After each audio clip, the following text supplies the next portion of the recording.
बिस्मिल्लाहिर्रहमानिर्रहीम। अस्सलामु अलैकुम वरहमतुल्लाहि वबरकातुहू। हर माँ बाप की ये ख्वाहिश होती है कि उनकी औलाद उनकी फर्माबरदार रहे,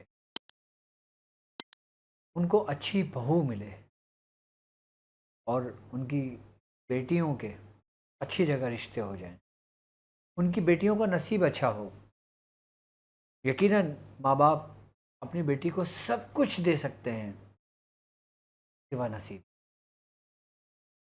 की। मिसाल हमारे बुजुर्ग ऐसे ही फरमाते हैं कि बादशाह अपनी बेटी को हर नेमत, हर चीज़, हर कीमती जवाहरात दे सकता है सिवा नसीब। नसीब वो नहीं दे सकता। तो हर माँ की ख्वाहिश होती है कि मेरी बच्ची का नसीब अच्छा हो। जो लोग चाहते हैं कि उनके बच्चे उनके कंट्रोल में रहें, उनके बच्चे अपने माँ बाप के ज़ेर साया रहें, उनके बच्चों को अगर किसी ने वरगला दिया है, उनके बच्चों को अगर किसी गैर ने, किसी अपनों ने माँ बाप के ख़िलाफ़, अपने बहन भाइयों के ख़िलाफ़ उसका ज़हनी ज़हन ख़राब कर दिया हो,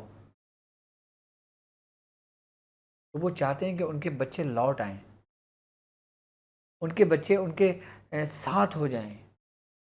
तो मैं आज कुछ तरीक़ेकार आपको समझाऊंगा। यकीनन 100% उस तरीके से कर लेने से आपकी घर की वो जो पुरानी रौनकें थीं वो लौट आएंगी, वो जो नेमतें थीं वो लौट आएंगी। वो जो पुराना वक्त था, जो हम कहते थे कि हमारे घर में एक वक्त था कि सब एक साथ एक छत के नीचे सोते थे, सब एक साथ बैठते थे, खेलते थे, बातें करते थे। पता नहीं किसकी नज़र लग गई, सब तितर बितर होकर रह गए, यानी कि इधर से उधर हो गए सारे।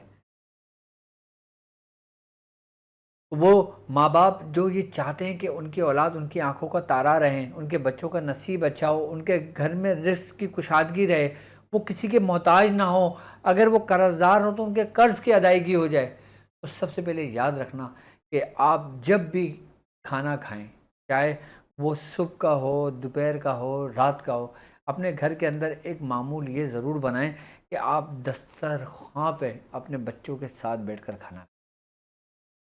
अगर आपके बच्चों में ना इत्तेफाकी, अगर छोटा भाई बड़े भाई और बड़ा भाई छोटे भाई से नहीं करता, तो आप फिर भी कहो कि दस्तरखान पे बैठ कर खाना खाओ।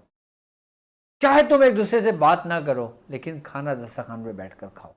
अपनी बेटियों को भी ये तालीम करें अपने साथ कि घर के अंदर एक वक्त में ज़रूर दस्तरखान लगाया करें और खाना अपने बच्चों को अपने सामने बिठा कर खिलाया करें। ज़बरदस्ती डांट के, पीट के, मार के, गुस्सा करके, मोहब्बत करके। क्योंकि मैंने आपको ये वो राज दिया है जो मियाँ हुज़ूर ने मुझे तालीम किया था, मेरे उस्ताद, मेरे वालिद मोहतरम ने मुझे तालीम किया था, और उनको हमारे दादा ने इस चीज़ की नसीहत वसीयत की थी कि तुम कुछ भी कर लेना, अपने घर का दस्तरख़्वान ख़त्म ना करना। जिस दिन तुमने अपने घर का दस्तरख़्वान ख़त्म करा, उस दिन तुम्हारा घर ख़त्म हो जाएगा। घर ख़त्म होने से मुराद सब इधर-उधर हो जाएंगे, सब तितर-बितर हो जाएंगे।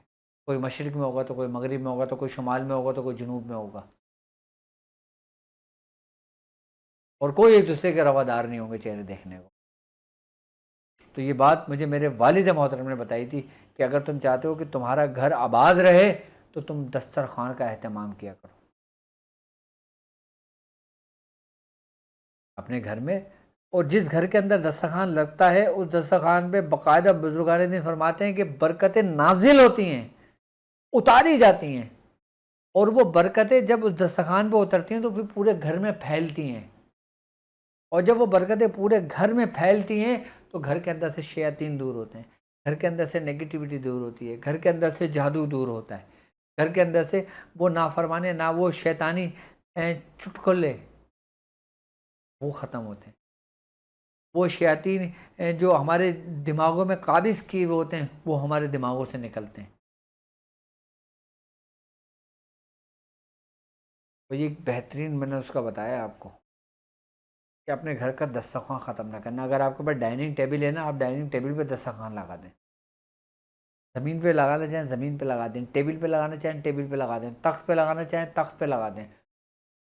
और दूसरी और बड़ी काम की बात कि अपने बच्चों को सूरह फ़ातिहा ज़रूर पढ़ने को कहा करो।